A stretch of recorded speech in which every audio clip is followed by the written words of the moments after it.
Auzubillahi minasyaitonirrajim. Bismillahirrahmanirrahim.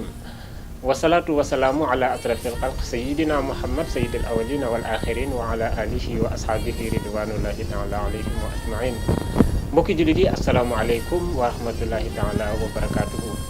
ñoo ngi leen di nuyu di leen ziara di leen baalu xaq di leen baal tey ñu leen di nuyuwaat fii ci Al Habibi TV comme ni leen ko daan nuyoo tey nag ñu dikk ak yéen seen naafila guddi juróom-ñetteel bi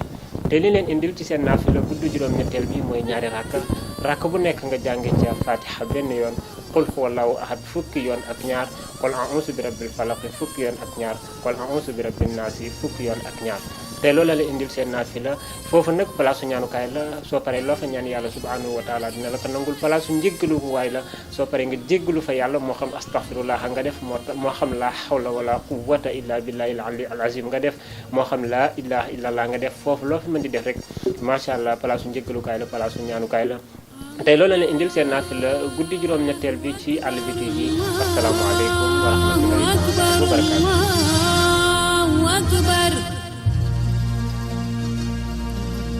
Subhan